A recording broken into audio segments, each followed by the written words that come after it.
Good morning, ladies and gentlemen.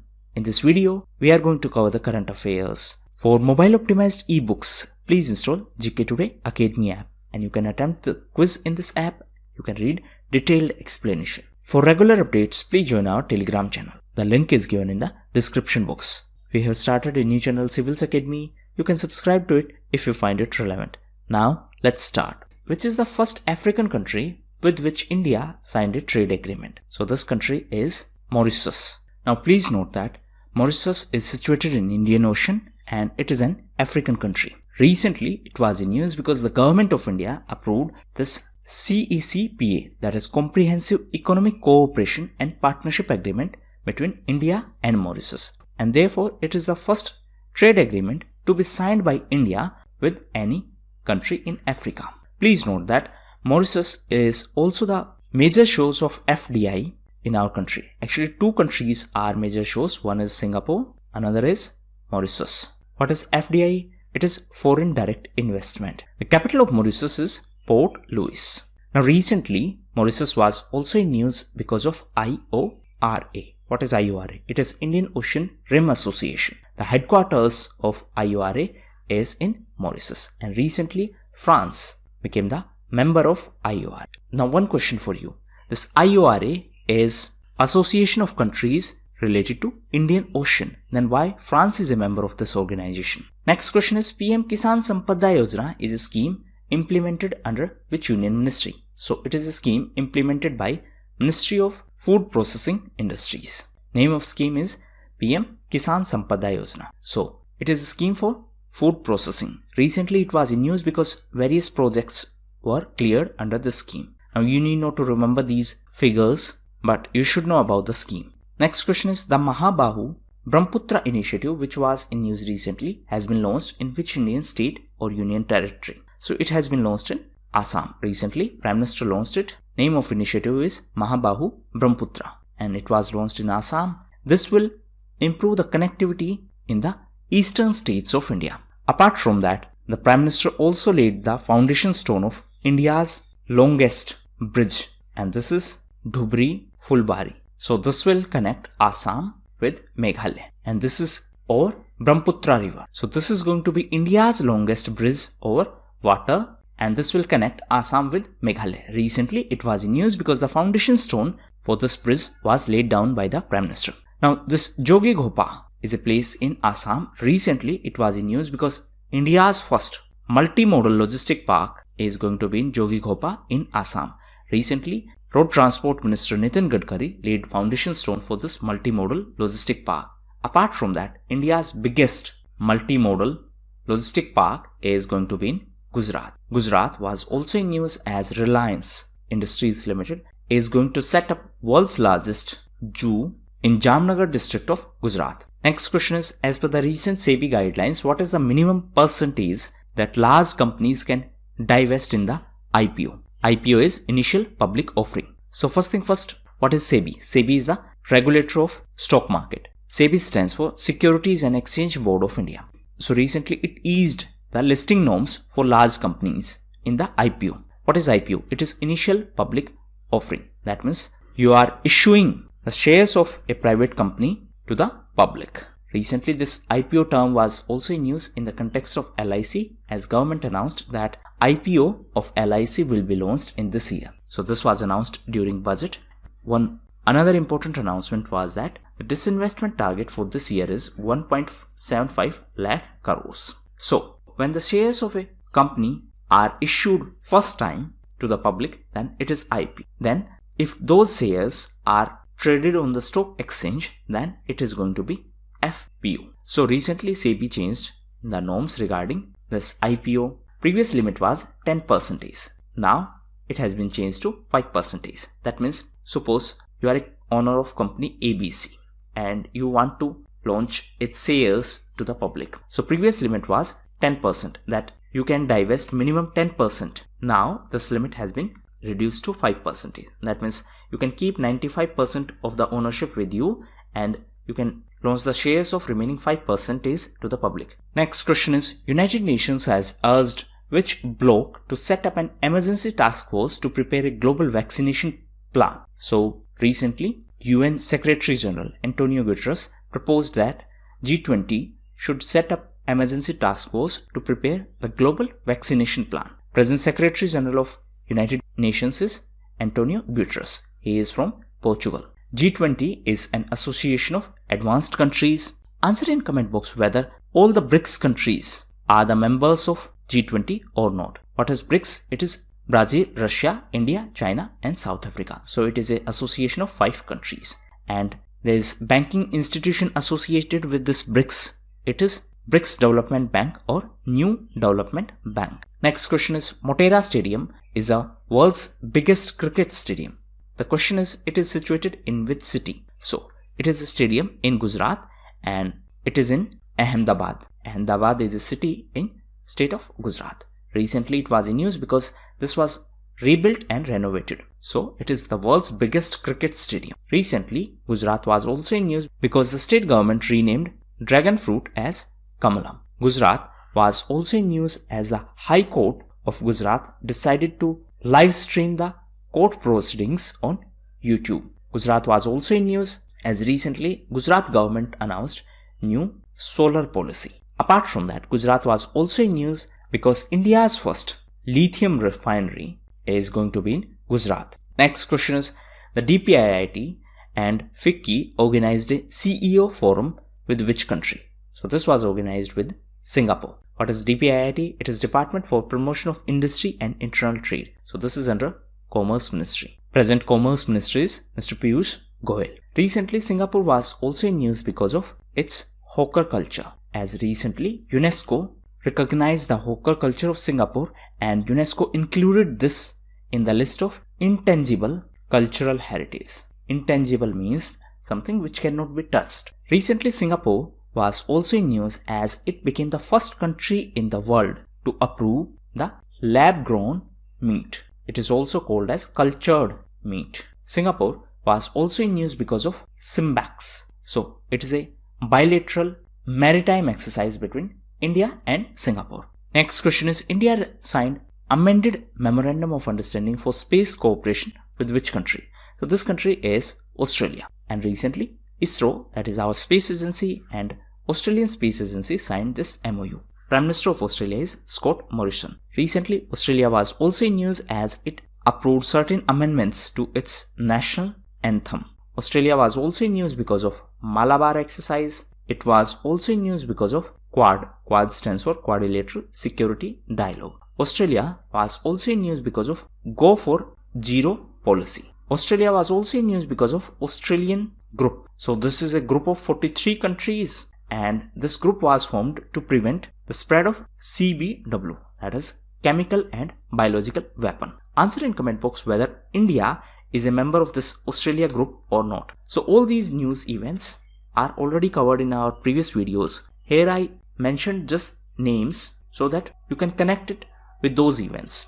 Now suppose you are new and you haven't covered the previous videos and you do not know what is Go for Zero policy. So just search this keyword and write one line about it in your notes. Next question is, the resolution plan for DHFL submitted by which company has been approved by Reserve Bank of India? So the plan was submitted by Piramal Capital.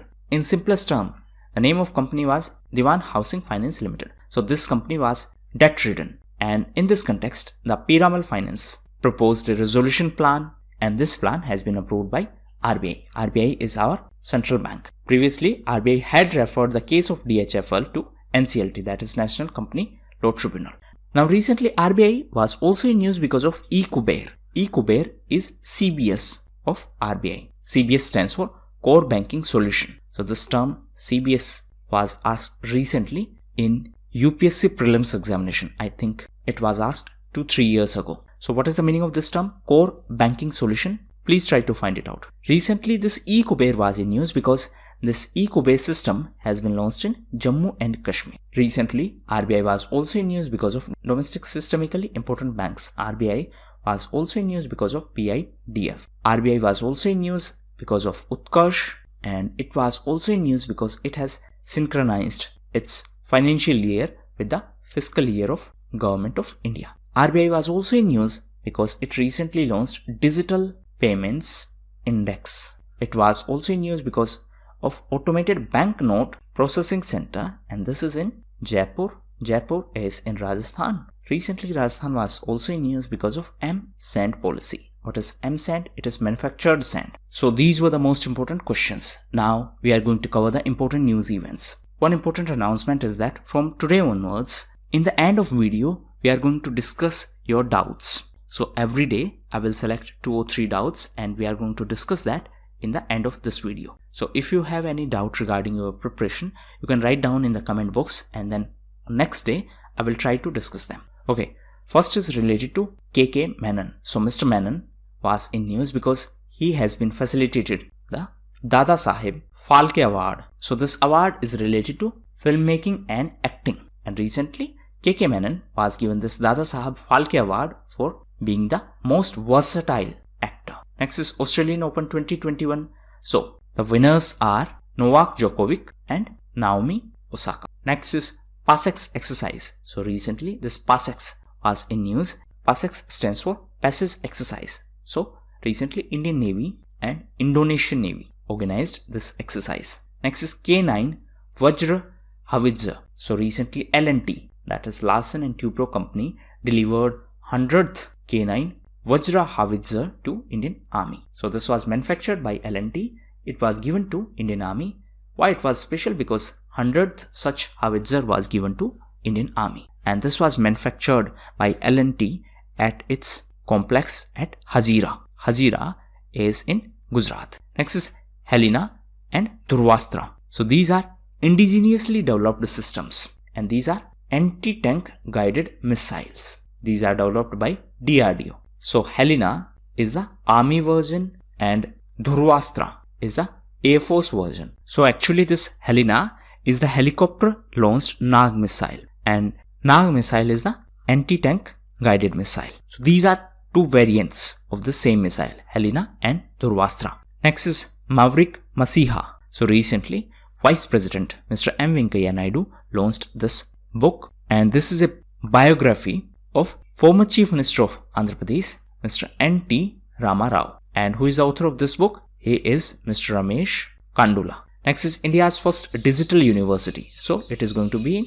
Kerala. India's first skill university of Eastern India is going to be in Assam. Apart from that, the first fuel cell electric vehicle bus service is going to be started by NTPC, that is National Thermal Power Corporation. And the route of this bus is going to be from Delhi to Jaipur. So few important points for you. It is going to be first of its kind fuel cell electric vehicle bus service. Who is going to start it? It will be started by NTPC. What is going to be the route of this? It is going to be from Delhi to Jaipur. So this will be the first such fuel cell electric vehicle bus service for intercity transportation. So there are 2 terms, intercity and intracity. Intercity means between 2 cities, intracity means within that particular city. Next is WCCB, that is Wildlife Crime Control Bureau. So recently WCCB was also in news as it received Asia Environmental Enforcement Award, and this is an award by UNEP, that is United Nations Environment Program. Headquarters of UNEP is in Nairobi. Next is Himalayan pink salt. So this was in news because Pakistan has given the GI tag to this. GI stands for geographical indication. GI tag is given for the period of 10 years and after that it can be renewed. The first GI tag in our country was given to Darjeeling tea. Next is Intensified Mission Indradhanush 3.0. So it is an initiative for the immunization coverage across the country. Recently, Health Minister Dr. Harshvardhan launched it. Next is 2021 Time 100 Next. So recently, Chandrasekhar Azad was included in this list, and this is a list by Time Magazine. So it is a list of 100 emerging leaders as per Time Magazine. And from Indian side, recently Chandrasekhar Azad was included in this list. Chandrasekhar Azad is the chief of Bhim Army. Next is Naval Defense Exhibition, that is NAVDEX 2021, and International Defense Exhibition. So recently these were in news because INS Pralay reached Abu Dhabi to participate in these exhibition.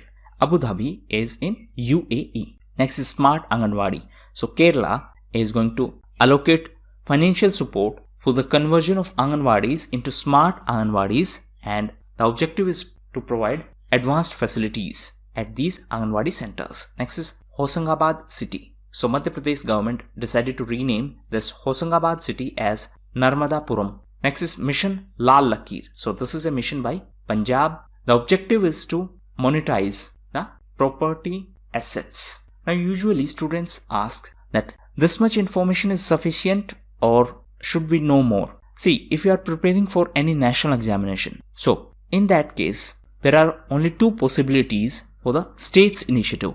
A, in examination, they can ask that this is an initiative by which state, or they can ask the purpose of that particular initiative. So you just need to cover these two basic aspects. However, if you are preparing for, say, Punjab state PCS or any other exam which is conducted by Punjab government, then you need to know more about this specific initiative, like who are the beneficiaries, what will be the specific benefit. But if you are preparing for any national examination, you need not to know more about state's initiative. Just remember the name, it is initiative of which state and what is its purpose. That too, if it is some special kind of initiative. Next is co-ownership rights to women in husband's property. So recently, Uttarakhand government passed an ordinance to provide co-ownership rights to the women in husband's property. Ordinance powers are mentioned in Article 123 of Constitution and Article 213 of Constitution. So Article 123 contains the provisions of ordinance for President and 213 contains the provisions for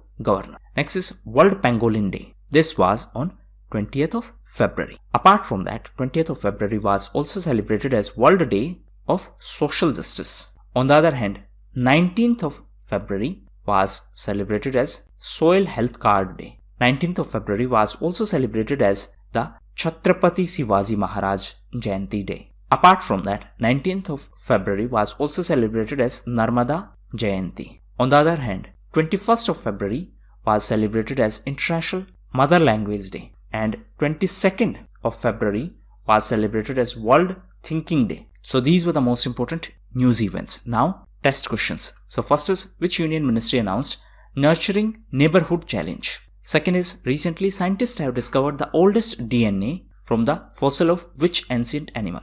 Third question is, which international association has proposed to launch World Solar Bank? Next question is, Siang River, which was in news, is located in which Indian state? Next question is, WeHub, India's first state-led incubator, was the initiative of which Indian state? Next question is, which article of Indian Constitution deals with the borrowing by the states? Next question is, who is the chairperson of task force that has been set up by the government of India on the age of marriage for women? Next question is, Alexei Navalny is related to which country? Next question is, which Indian personality has been selected as the chairperson of Sri Somnath Trust? And last question is, Chahbar Port is situated in which country? So these were the most important questions. Now, please try to attempt these questions and try to write down your score in the comment box. And try to maintain a notebook, and in that notebook, just write down the answers of these questions. Now, we are going to discuss a couple of doubts. First is, how to revise this information shortly. See, the shortest way to revise the information is from your self-notes. So please try to make notes from this video. See, usually I say make notes, because when you are going to make notes, this will improve your memory. Second doubt is where I can get the answers of these test questions. So these test questions are asked from the previous videos. So if you are going to revise them properly, you can get the answers of these videos. Next doubt is related to Hindi current affairs. So soon we are going to start a new series for Hindi current affairs, and in that series we are going to discuss category wise current affairs. Next question is it going to be helpful for UPSC EPFO examination or not? See, this is the most common doubt in the comment section, that is it going to be helpful for my examination? A, whenever you are preparing for any examination, please pick the previous year questions and try to find what kind of questions they are asking.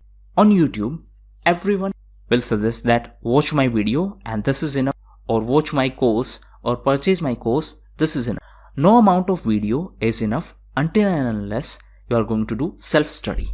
And for any course, you need three important aspects. A, static component of that particular subject. B, current affairs of that particular subject. And C, previous year questions. So if you are covering these three aspects, you are good to go. But if you think that merely watching YouTube videos will be sufficient for any examinations, then I'm sorry to disappoint you, this is not true. Yes, on YouTube, people may claim that this is sufficient because that is how they attract crowd. On regular basis, we cover 30 plus questions. Even then, I cannot guarantee that everything will be asked from this video itself. No, we cannot predict the mind of an examiner. So you should prepare things ruthlessly instead of just looking for the shortcuts. So yes, it is helpful for EPFO examination, but please try to supplement it with your self-study. Next is it enough for SSC? So again, you will have to revise it properly, then go through the previous year questions to see what kind of questions they are asking. Suppose they are asking related to, say, Vienna Convention. Then you should cover other conventions because they are next potential questions. So that was all for the day. Thank you.